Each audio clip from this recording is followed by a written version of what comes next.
a coach and a trainer and also a writer, and I work with people in all sorts of industries to help them with their communication skills. And comms is a funny thing because people call it a soft skill, and but you spend over 80% of your working week communicating. You're either writing or you're speaking. So for me, I can't help but see it as an essential skill. Um, so I work for two different teams. I work for one which is called Great Communication. I work for another one which is called Great Speech Writing. We're two halves of the same company. So I spend my days either writing for clients or teaching clients how to write their own material and deliver it. Um, I thought I was going to enjoy this job because of the writing, but actually what I absolutely love is I love working with clients on the delivery side because it is a natural human instinct to be terrified when we stand up to speak in front of people. And quite often, even if you've been doing it for years and years, the nerves can still get in the way. So I like to work with people to help them to overcome that and to get them to a point where they feel that they can nail any pitch. And just as Georgina was saying, this is a huge part of what you do. So I work with a lot of people in your industry, in kind of adjacent to your industry, so property lawyers, asset managers, all that kind of stuff, to help them work on their pitching skills.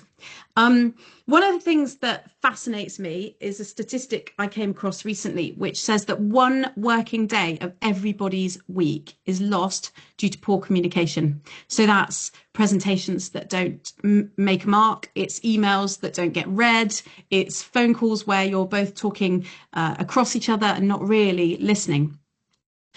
So I work with people in lots of different industries and often very technical industries. Sometimes this is a bigger problem for technical people than it is for anyone else. I work with people in lots of different industries to help them prevent that and to claim that day back. Now I know you've all gone mute, which is great, and you've all gone cameras off, which is absolutely fine.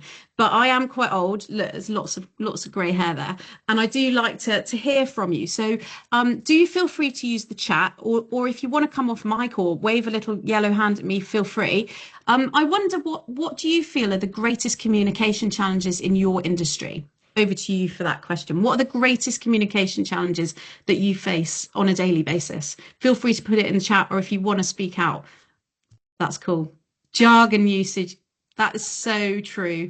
And it's not just in one industry. I see that all the time. Somebody's come off mic, off mute. How exciting. Have a go. Oh, gone back on mute. Any ideas? Any other ideas? Hi, Anna. Spencer here, engineering manager over at Hunter Bishopsgate. One of the biggest challenges in terms of communication that I've noticed really is between the engineering, so the technical side of things, as you've mentioned already, and then into the operations of the less technically experienced person. So sometimes that can be you have to teach at some stage, and yeah, it's finding a way for an engineer to provide terms and terminology that people understand so they can be understood. And then also there's a certain level of training and competency from the other side to try and bring themselves up to that level of understanding. Absolutely. That's my observation anyway. I think that happens everywhere, Spencer. When you go to university for like 7 years to learn to be an engineer, you've got this mine of information in your brain that just makes sense because you've had 7 years training. And this also happens with the jargon usage that was mentioned in the chat. They've got all this language in their head that we don't necessarily have access to. So there is a translation piece needed, and we'll be talking a little bit about that as we go on. It's really interesting that a couple of the comments note things like generational barriers. So, for example, I work with a lot of people who have grown up with texting in their pocket, and they're working with people who need to be phoned. Remember a real phone. There is a definite phone fear going on, and I do think that's a generational thing. And again, this remote working, I think that's creating generational barriers as well, because I bet there's a lot of people on this call who went to university remotely, who finished their sixth form remotely, whereas people like me, it was all face to face. So like, I love to go into an office. I love to see cameras on, all that kind of stuff. But for a lot of us, that doesn't work. Interestingly, a couple of people are mentioning things like the nerves that we feel when we're speaking or presenting, and we will spend some time on that. I'm conscious that I've only got an hour. and work with the fear and anxiety that comes out when you're presenting can take a little bit longer. But what I'm going to try and give you today is I'm going to try and give you some tips that you can take away and work on, because like anything, nerves can be controlled. It is your brain and you can tell it what to do. So I'm going to give you some techniques that you can use, but it only works if you practice. It's like playing a musical instrument or being brilliant at sport. It does take a little bit of practice. So I will give you the gift and it's up to you whether you use it. Somebody's mentioned accent bias, and that's a really interesting one for me because you can hear that I speak with a kind of Middle English accent. But I actually grew up in Scotland and in quite a working class family. So like this is how I would speak when I'm at home.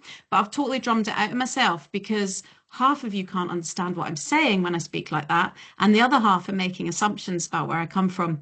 And I think that's a really interesting thing. But actually, what's even more interesting about it is that that's more my problem. I immediately expect people to feel negative towards me. And having done a little bit of work around this, actually, I found that most people quite like it when I use my Scottish accent. So perhaps I need to go back. Hopefully, we're going to cover a lot of these things as we, no, not hopefully, we're definitely going to cover a lot of these things as we go through this today. I'm going to try and leave us about 10-15 minutes at the end for questions. But I want to get as much out of this that's useful to you as possible. So if we're going through and you've got a question that you want to ask, please do drop it in the chat, and I'll try and keep an eye on the chat so that I can hit those things as we're going through it. If I don't get to you in the moment, I will try and come back to you at the end. Okay, so what I want to start off with is, I don't know if this is quite seasonally topical yet. I'm going to show you a little video. Now, I know that on Teams, this is not going to be perfect. It's going to be a little bit start-stoppy. You might have sound, you might not, but it doesn't matter. All I need you to do is just get the gist of it. So bear with me. I'm going to just start sharing my screen. I'm not very techie, so it's not my strong suit. So give me a second here while I get it sorted. Here we go. So all I want you to do is just watch and enjoy.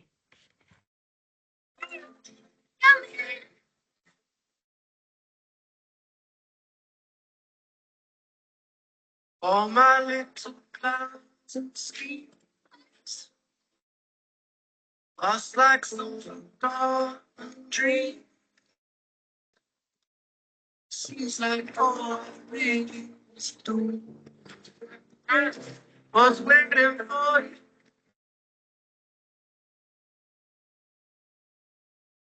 Just like little girls. Oh, oh.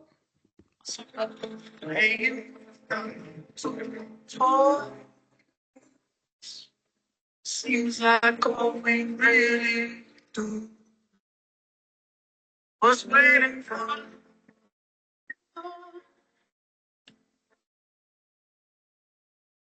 me to be.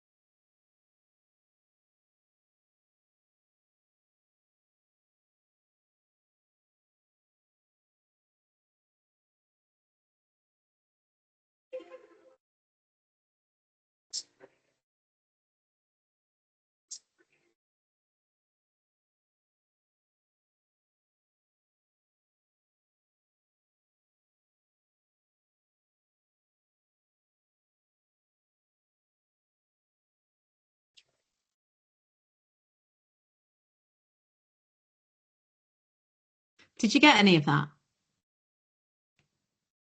Yeah, we can see it. Good, excellent. Okay, so that was my shameless, yeah, I'm introducing the C word. That was my shameless Christmas moment.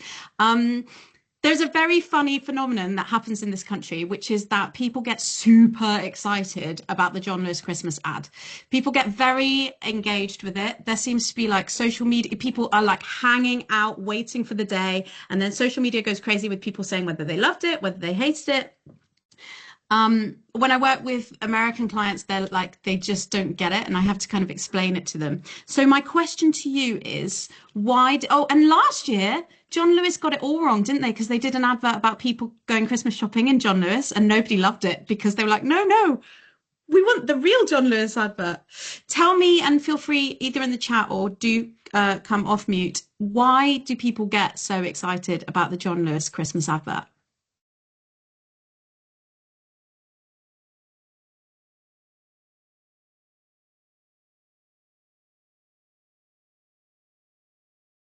What is it that people care about? What is it that they love about it? It marks the beginning of Christmas. It marks the beginning of Christmas, so we're getting into that festive mode, and it always has a lovely message. Okay, I'm going to the chat now, right? So meaning, message, childhood nostalgia, the emotional tug, very strong positive emotions are usually triggered. And I think that's exactly what it comes down to. It works because we are hardwired for stories. Human beings, we know this, right? If we were dragged around the Lascaux cave paintings as a child, we know that there are paintings on the walls of caves from people from millennia ago telling stories to each other. We've always sat around the fire telling stories. Dopamine is triggered by stories. We know this. And dopamine fires the memory centers of our brain. We also we remember the things that make us feel good. And that word feel is really important there, because that's exactly what the John Lewis ad does for us, doesn't it? It makes us feel something, that nostalgic feeling that I've seen people in my training sessions cry at that video. It's adorable. But something interesting happens when we go into work and we forget the power of stories. If you're on LinkedIn, you'll see the word storytelling coming up left, right, and center. But we often forget when we're planning a pitch or a presentation to tell a story. What we do instead is we think, what are all the things I need to tell them? What are all the things I need to cram into this? What do I need to say? Instead of thinking about what do they need to feel? So what I think is really interesting is that we need to start thinking about presentations in a totally different way. In my workplace, we actually ban the word presentation. Firstly, because we're speechwriters, so we believe in the power of great speeches. Secondly, because we believe in stories. But thirdly, because we think the word presentation carries with it a slightly dangerous link. Because if I say to you, I'd like you to give a presentation, what's the first thing that you go away? Like you go back to your laptop, you've got to give a presentation. Which program or app do you open up on your laptop if you've got to give a presentation? Yes, Jasmine, PPT, which in longhand, PowerPoint. So this is where I think most presentations and pitches go horribly wrong. It's because we immediately think, what's the PowerPoint? What's the slide deck? Let me start putting together slides. And actually, humans don't love PowerPoint. Humans love great stories. Humans want to feel. We want our emotions to be triggered. And a PowerPoint just isn't going to do it for you. So my first message to you today is step away from the PowerPoint. If you're asked to give a presentation, if you're asked to give a pitch, put that to one side until you've thought about what is the story that I want to tell. So in today's session, I want to talk to you about how to get to a brilliant pitch. And the first thing I want to talk about is content, because when we were talking earlier about what goes wrong with communication is that usually we get our content wrong and then there's the delivery. These are the two things we have, okay? If you think about yourself walking into a room, you walk into that room full of strangers, there's only two things that you've got to make an impression. The first is what you say, and the second is how you say it. Okay, that's it. That's all you've got. Oh my gosh, I just gave myself balloons. This is why I hate presenting on Teams, but that was kind of fun. So what we're going to deal with in some depth is we're going to deal with the what you say and how you say it. So first of all, let's talk a little bit about content. Content doesn't start with a PowerPoint. I think I've probably made that point a little bit clear. What it does start with is asking yourself some really good questions. Okay, so what I want to share with you is, as a speechwriter, how do I take that person and get them to a place where I can get all the content I need and create a beautiful script for an incredible speech? Well, the first question I ask is, what do you need them, your audience, to remember the next morning?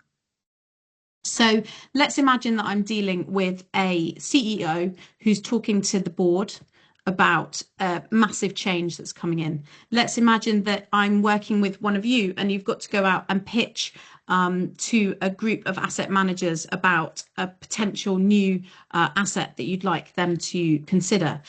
The first thing I will ask you is, what is the one thing that you need them to remember tomorrow when they wake up, next week, next month?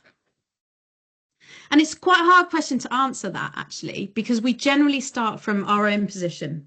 What do I want to say? And instead, we need to start from, what do I want them to remember? What do they need to know?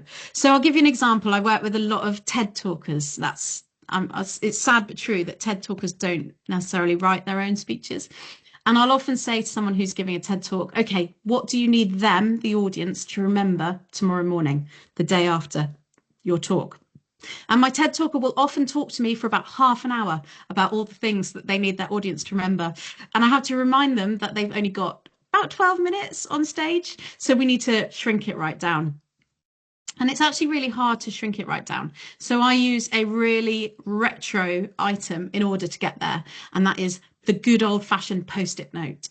If you can work out on a post-it note what it is that your audience actually needs to remember, then you've nailed the message. And that is the key. Before we even start writing the presentation, before we start thinking about script, before we start thinking about, dare I say it again, PowerPoint, we need to nail what is the actual message that I need them to remember. And that should fit on a post-it note.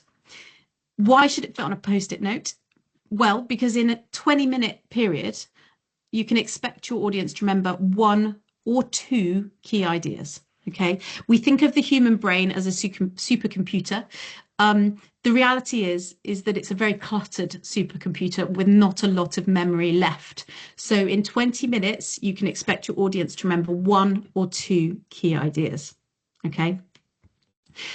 We also have the problem that in 24 hours, your audience will only remember about 25% of what you say. Okay, 24 hours later, 25%. That's quite a scary thing when you think about all the detail that you're packing into the presentation or the pitch that you're giving. The brain can't hold much. A hand can walk away with a PDF. You can always give out a glossy brochure at the end of a pitch, but the brain actually can't hold much of what you say. So what do we need to think about? Well, we need to think really carefully about that key message. We need to make sure that it's threaded through everything we say, because we can repeat it in different ways, meaning that different brains hold on to it at different times, but it definitely comes through nice and clear to your audience. That's why Martin Luther King said, "I have a dream," about 20 million times in that speech. None of us will ever forget it. There is a really surefire way of making sure that people remember more than 25%. And there are people out there that quote kind of percentages about this. They say that if you read something, you remember about 20%. If you read and then discuss something, you remember about 60%. But if you engage with your emotions, you're likely to remember over 75% of something. I don't know how true those statistics are. I don't really put much stock in numbers. I'm a words kind of person. But I do believe that if you tell a story, if you stand up and you tell something that has meaning, that tugs on the emotions, then you are going to be landing your message every single time. Now, often when I work quite a lot. One of the things I do in my daily life is I work with a lot of train engineers. I work with rail people, and they're always telling me, how are we supposed to get emotions involved with rail? And I'm like, I don't know if you've read any of the HS2 coverage over the last few years, but people do care. And actually in your industry, it's even easier, because in real estate, let's face it, it's absolutely all about feelings. I was talking to a surveyor about this recently and convincing them that people do care about this. We were talking about a recent case that involved a very nice property somewhere in London that was riddled with moths. You might remember that one that was hit the headlines quite a lot last summer. Was it in the summer, I think, or maybe in the spring? People do get excited about this stuff, and you guys have got great stories to tell. So that's where it makes it so much easier for you in terms of planning content. The next thing to remember about when you're thinking about planning content, and this is all before we've even started putting pen to paper and writing our story down, is that we need to give people clarity, total clarity. So this comes back to what we were saying earlier about that jargon problem, about the technical being translated. And I often work with my clients to help them understand that there's a massive difference between dumbing down and putting something in a way that it can be understood by absolutely anyone. So when you're sitting down to think about your content, think about how you can make things absolutely crystal clear. Make it as simple and as brief as you can. Because I promise you, nobody ever walks away from a meeting saying, they made that way too easy for me to understand. But they do walk away going, well, I didn't have the first clue what they were actually talking about. Did you? So make sure that when you're thinking about your content, you're keeping it really simple. A little tip for you here is that the brain really likes groups of 3 and 5. That's when you go to a posh pub and you order like the scallops, you get 3 on a plate. So I often like to plan a speech with almost sound bites or taglines where you've got just a 5-word phrase that is your key point that can stick in someone's brain, because those 3s and 5s, those short phrases, are really sticky. The proof of that is the 3 words, just do it. If I say the 3 words, just do it, you know immediately that I'm talking about Nike. If I say, I'm loving it, you know immediately that I'm talking about Mackie D's, right?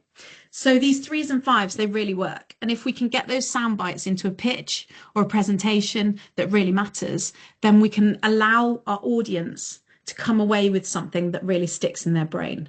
And at the end of the day, we've got to remember it's about them and not about us. I know I'm talking quite fast, but I'm so keen to give you all this stuff. I want to just throw it all at you, and hopefully you'll come away with something that sticks.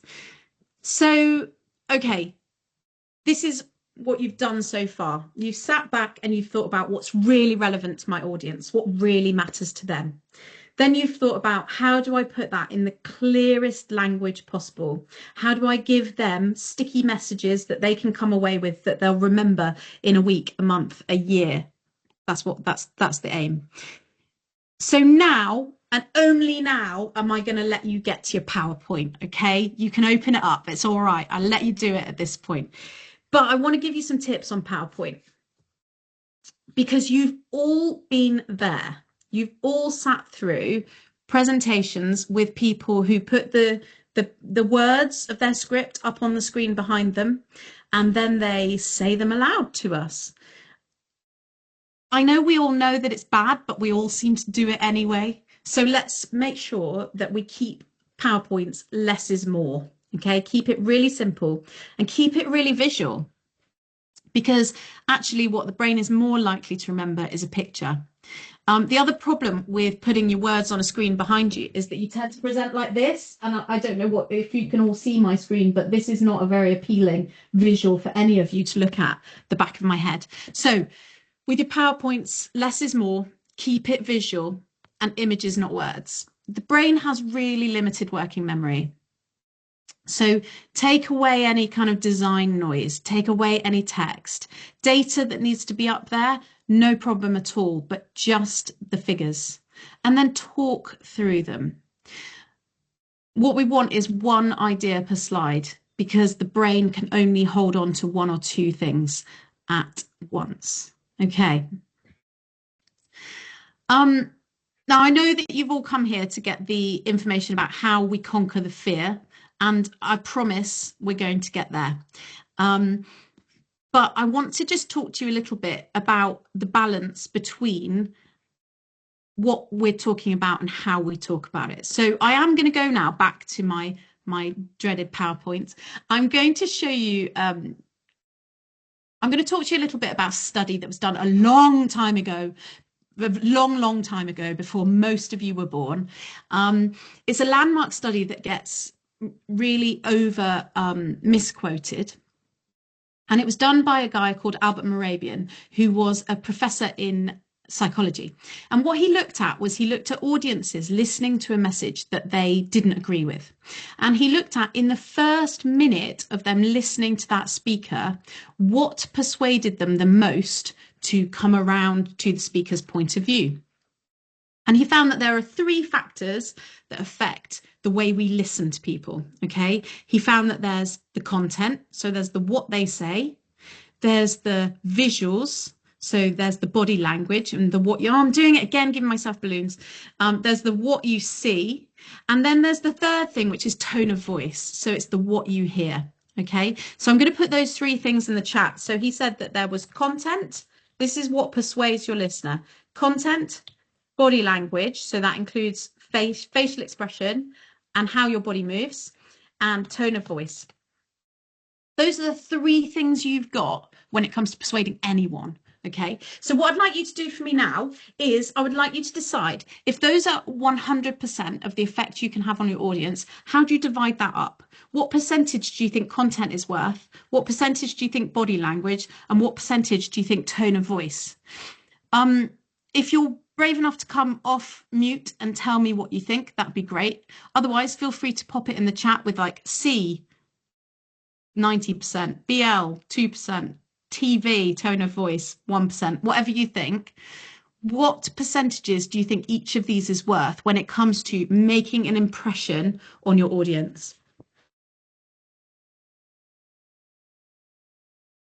Content 15%. Oh, 2 people think content. You're speaking to a speechwriter here, guys. My whole life is content. Content 10%. Maybe I need to change jobs. Body language 80%. Interesting. Content 5%.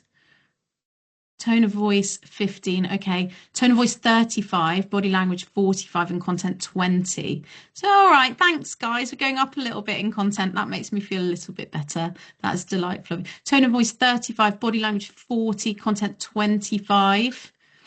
Okay, I'm gonna show you. I'm gonna put you out of your misery, and I'm gonna show you what they found. So let me just. Where is my slide? It's here. Let me slideshow, play from current slide. There we go. Georgina, are you seeing my slide? Give me a thumbs up if you see my slide. Yeah, perfect. Okay, so here is how it breaks down.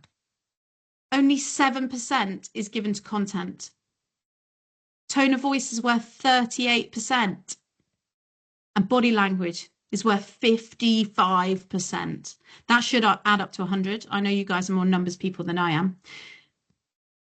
And I'm immediately coming off my share, okay? Because what I've just told you is that content is only worth 7%.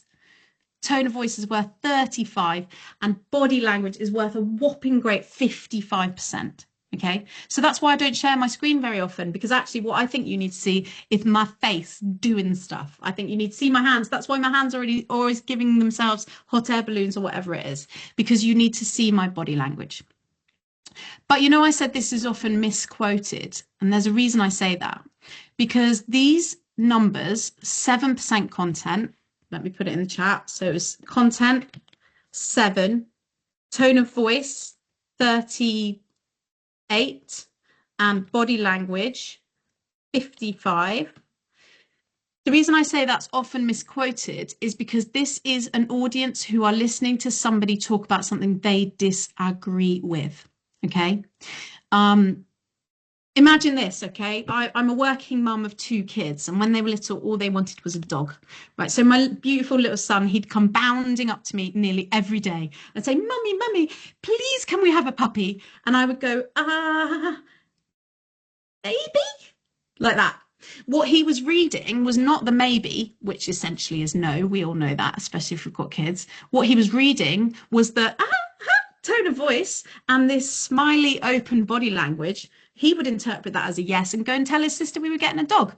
So while I say that these statistics are really interesting, because it reminds us that we need to think about tone of voice and body language as much as we think about our content, I also caveat it and say, take this with a little bit of a pinch of salt, because if you're talking to a room full of experts, of course, content becomes more important. And Andrea has pointed out in the chat, if the content is told as a story, you're going to drive that percentage up so much higher. And if you tell the content as a story, you're also going to do way better tone of voice and much better body language, because you'll be engaged. Your brain will want to be telling it.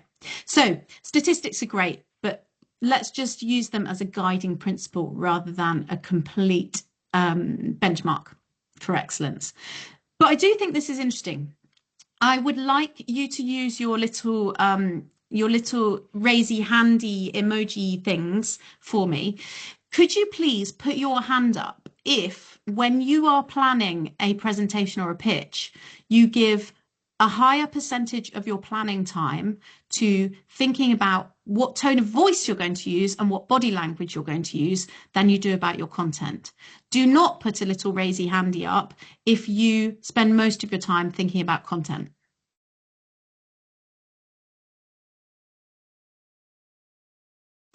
Excellent. I've got one person, two people who spend the majority of their time, three, thinking about body language and tone of voice. But the truth is, nearly everyone, and that's right, goes first to content and spends most of their time on content. I'm delighted, though, that there are a number of you who do think about these things. That's brilliant. Thank you so much. So here's what I want to say about that. I want to say that if you get the content right, then the body language and tone comes along for the ride. Okay. But I think we need to give it its airtime as well. I think we do need to be thinking about body language and content. Body language and tone of voice. So, hang on. I want to share my screen with you again, but I seem to have somehow messed it all up. So, bear with me. I'm being a technical dunce. I'm showing my age. Right, here we go.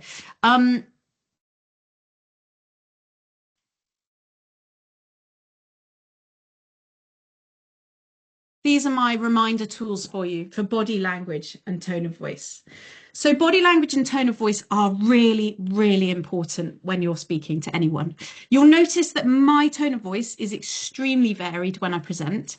I was once compared, and this was by a trained engineer, he said that I was like Michael McIntyre when I present. And I was like, wow, that's really cool in terms of me being really funny. And he said, no, it's your mad energy and the fact that you look like him. I was like, okay, I'll take it, whatever. What I like to think of more, though, is Wonder Woman. When we're thinking about body language when we're presenting, we need to think about the whole thing and everything we've got at our fingertips. Okay, so this is weird. Presenting on Teams is really weird because all you get is my upper half, and that's bizarre. When we're in a room, we need to think about our whole body. So we need to stand on 2 feet, feet flat on the floor, nice and comfortable. A lot of women tend to rock back and forth when they're presenting, or we might cross a leg, or we might kind of clasp our hands in front of our midsection. None of those are kind of powerful poses. What we really want to be is standing flat on 2 feet, maybe hip width apart, with our hands out to the side so that they're ready to tell the story whenever we need them to. We can count things off with our fingers. We can underline the points that we're making by moving our hands across. I like to keep mine in this kind of loose clasp. And then I can bring them out whenever I need them, because it's really important that we emphasize in the right places with our body, because our body needs to come along with the story. The other thing you've got is this, your mug, your face. And it's surprising what we do. As soon as we put our work lanyards on, we forget that we've got facial expression and we go full Botox and we don't move our faces and it looks like this. And actually, this is not entertaining at all. I'm more of a Muppet face. My face is like super expressive. But what I'll remind you is that you've got a smile, and most people love to see a smile because that's how human beings connect. So where you can find a place to use it, do it. If you can tell a little joke, even in a pitch, it's a good thing because you're making a human connection and it allows you to smile at someone. The other thing we've got is our eyes. You need to make sure that you're making eye contact. And I know that with nerves, that can be a really hard thing to do. But identify the people in the room who are your warm audience and make eye contact with them. They will nod at you, or they will smile at you, or they will raise their eyebrows in an interested way. And that will tell your brain that you're doing a good job. And that will calm down your fight or flight instinct, which we'll be talking about in a minute. When it comes to tone of voice, it's really is if we've got any bassy men on the call, you guys have got the hardest job because your voice is low and it stays down here.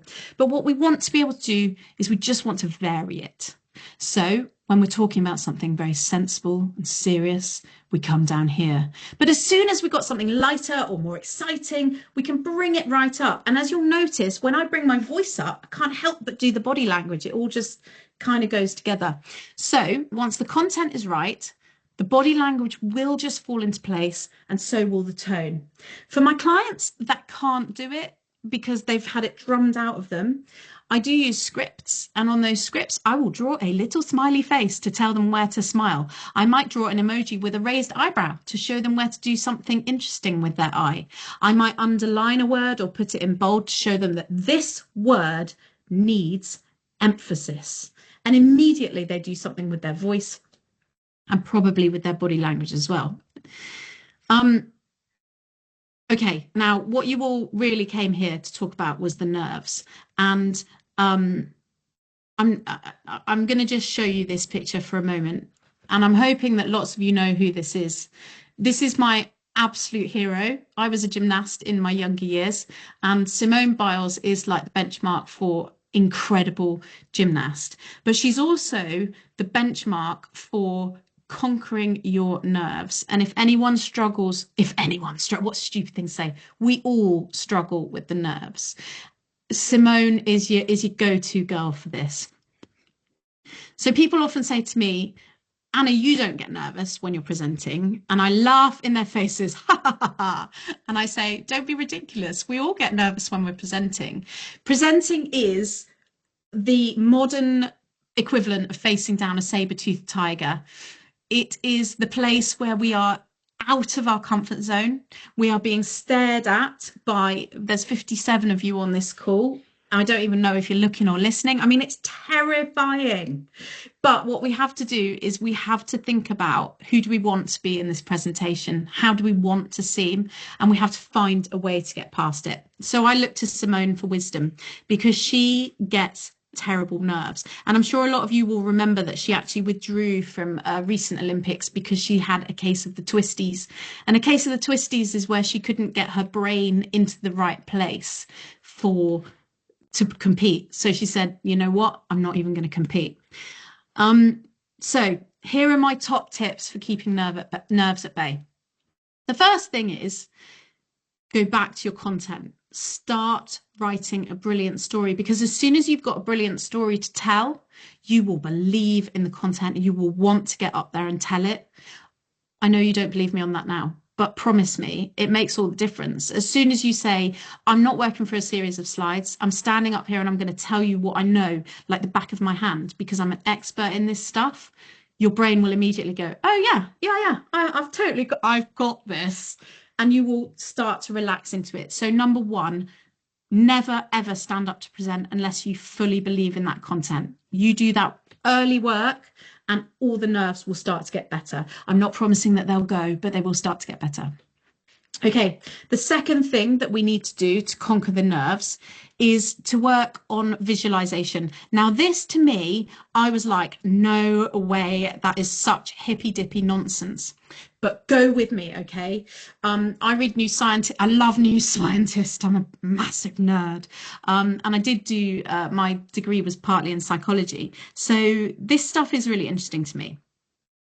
Your brain belongs to you. You have total control of it and you can make it believe whatever you want it to believe.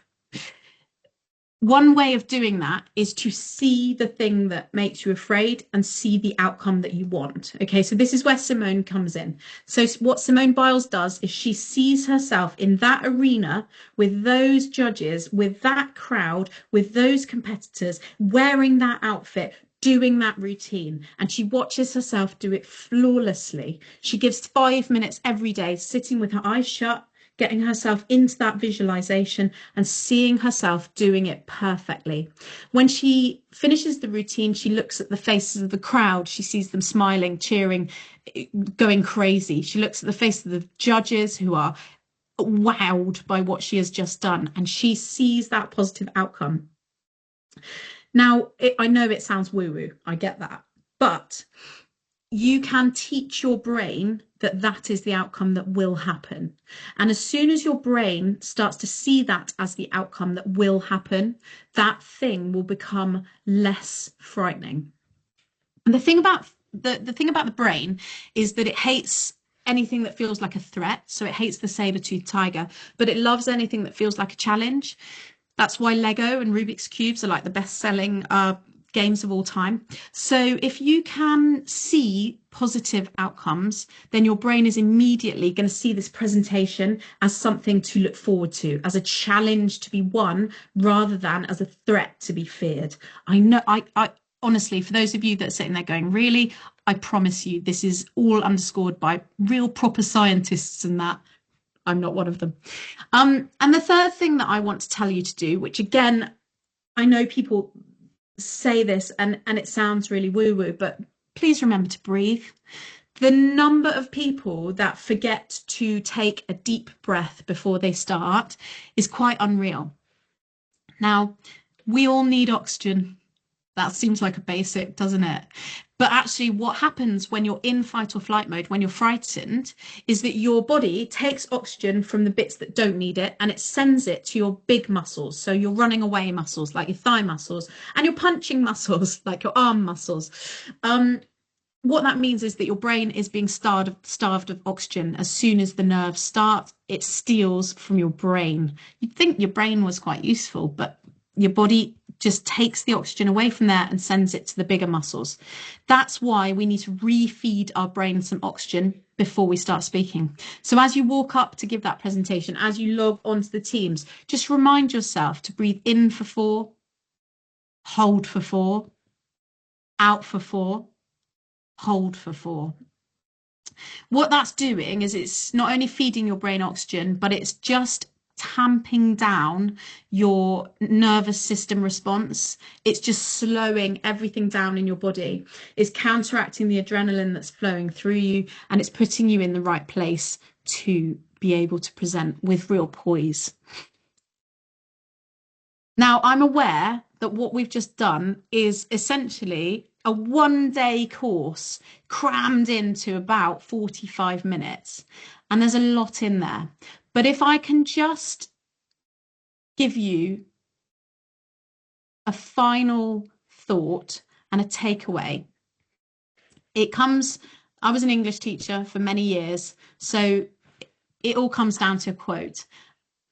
And it's a quote from one of my favourite poets, who's Maya Angelou.